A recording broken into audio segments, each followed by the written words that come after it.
Hello bachcho, let's see the question.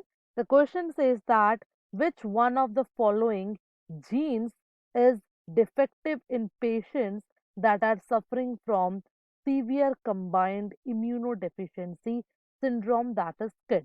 Okay, अगर हम बात करें SCID की तो हमें बताना है SCID में ऐसा कौन सा जीन है जो डिफेक्टिव होता है. Fine, here we are provided with four options: RNAs, ADA, ribonucleotide reductase, and the last option is DNAs.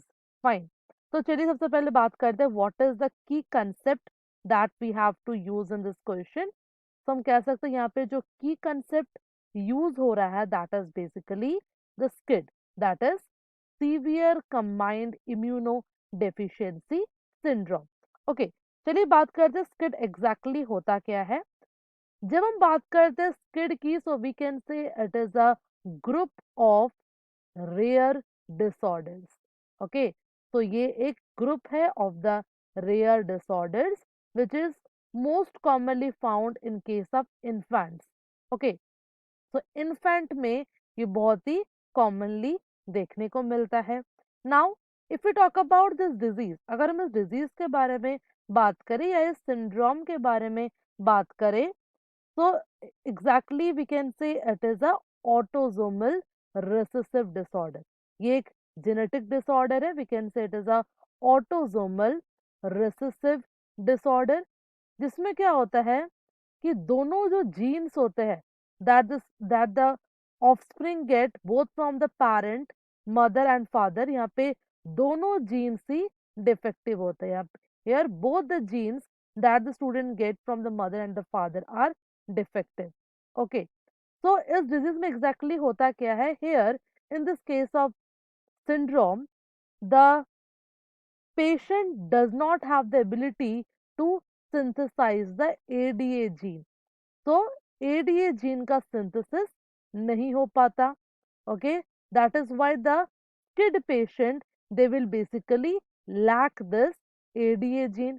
Now अगर बात करें ADA gene exactly होता क्या है, अगर हम बात करें ADA gene की तो हम कह सकते हैं ADA is the adenosine deaminase gene.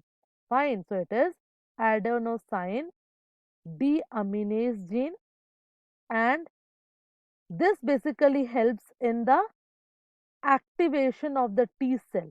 ये कह सकते हैं ये इम्यून सिस्टम में बहुत इंपॉर्टेंट रोल प्ले करती है.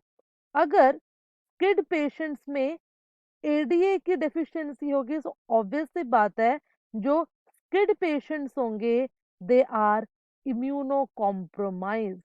वो लोग इम्यूनो कॉम्प्रोमाइज्ड होंगे. इट मींस उनका इम्यून सिस्टम अच्छा नहीं होगा. That's why these patients they are more prone to infections, different kinds of infections and disease. Okay, so हमने क्या देखा in the SCID syndrome, basically the patient have the defective ADA gene. उनके पास defective ADA gene होता है because इनमें जो gene होता है for the formation of ADA ये defective होता है, जिसकी वजह से एडीए जीन का सिंथेसिस या एडीए एंजाइम का सिंथेसिस नहीं हो पाता.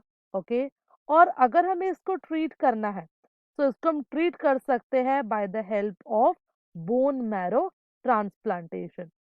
तो बोन मैरो ट्रांसप्लांटेशन का हेल्प करके हम स्किड सिंड्रोम को ठीक कर सकते हैं या क्योर कर सकते हैं. बट एक चीज हमें ध्यान में रखना है कि जो बोन मैरो ट्रांसप्लांटेशन होगा इसे सिर्फ इन्फेंट स्टेज में ही कर सकते हैं, इसको हम अडल्ट स्टेज में नहीं कर सकते. so from here we get to know that the correct answer here will be option B, that is ADA, because here what we have seen that SCID is basically a group of rare disorder that happens due to the deficiency of ADA enzyme. That's why the correct answer here will be option B, that is ADA. So this is the final answer for our question. I hope you understood the question well. Best of luck.